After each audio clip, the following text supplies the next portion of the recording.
Victoria Mars ka vendosur të na frymëzojë ditën e sotme. Ka vendosur të na frymëzojë për atë çka ka përfaqësuar në një kompani shumë të njohur, duke sikur rruga e saj ishte e paracaktuar nga suksesi që kishte nga familja e saj. Një kompani ëmbëlsirash, një kompani ushqimesh që bënte diferencën në të gjithë tregun dhe që nga ajo kohë ka ditur më së miri të vendosë të gjitha ato pikat mbi i, edhe jo vetëm që të ndiqte atë rrugë suksesi që familja e saj kishte përgatitur, por të tjetërsonte, ta ndryshonte dhe të ishte emri i saj që përmendej për çdo arritje që kishte përgjatë gjithë kohës. Nuk vendosi të kishte që në momentet e para, në hapat e parë të saj në duar kompaninë, por me kalimin e kohës do duhej që të merrte pikërisht atë çka i takonte, jo vetëm si një privilegj sa i përket pasurisë që mund të kishte, në të njëjtën kohë asaj çfarë mund të gëzonte si një person trashëgimtar në këtë rast, por në të njëjtën kohë edhe përgjegjësinë për të mbajtur nivelin e duhur të një kompanie që tashmë e kishte të gjithë famën, e kishte të gjithë suksesin, të gjithë klientelën që vazhdonte dhe ishte prezente aty, kështu që do duhej që të ishte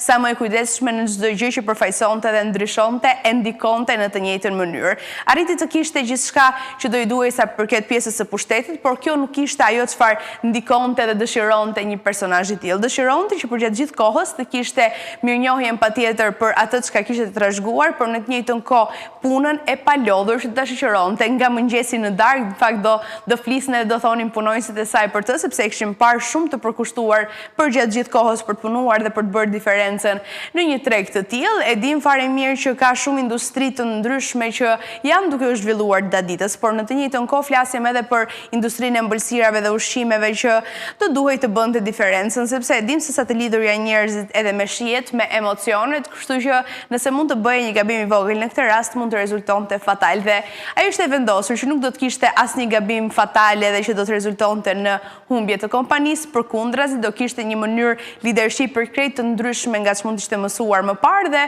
do bëjë një shembull i jashtëzakonshëm për të gjithë botën më vete.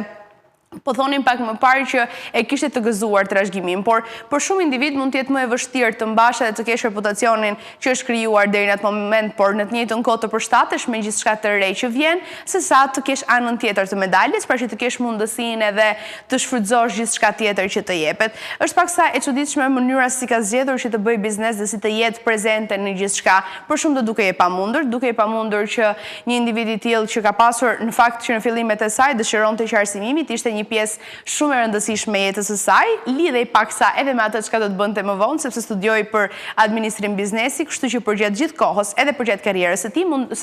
mundohej që të kishte sa më afër të gjithë njerëzit që mund t'i ndihmonte, por jo t'i ndihmonte duke u dhënë para, t'i ndihmonte duke u dhënë trajnime, duke i bërë pjesë të stafit të saj edhe duke vazhduar, duke i zhvilluar ditës, sepse për të ishte shumë e rëndësishme që të shoqërohej nga njerëz që kishin ambicie, por në të njëjtën kohë që punonin shumë edhe kishin një vullnet të jashtëzakonshëm për të vazhduar, që më pas edhe t'i shpërblente dhe të jepte atë çka meriton të gjithë secili, por është konsideruar dhe e ka thënë veten si një njeri mjaft me fat, duke qenë se ka pasur njerëzit e duhur për të bashkëpunuar, duke vënë theksin në këtë formë dhe duke treguar se do duhet që të kemi punonjësit e duhur për të vazhduar dhe për t'i atribuar suksesin jo vetëm vetes, por në këtë rast edhe atyre që kanë ndihmuar maksimalisht përgjatë gjithë kohës. Flasim për triumfe të shumta, sepse vështirësi patjetër që do ketë dikush që ka vendosur të ketë një rrugë të gjatë në karrierë. Në vitin 2014 u bë kryetare e bordit dhe kjo ka qenë një nga momentet kyçe të karrierës së saj. Ka qenë e vështirë në atë moment sepse sado të gjitha mundësitë që mund të ketë janë edhe sfidat e vështirësitë për të vazhduar, për ta çuar më tej.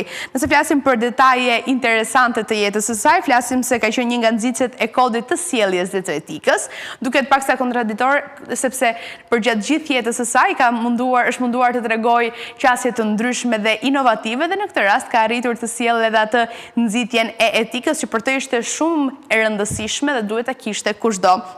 Ndërkohë është një nga njerëzit më të pasur në të gjitha Shtetet e Bashkuara të Amerikës, me pasuri personale që i kalon 7 miliard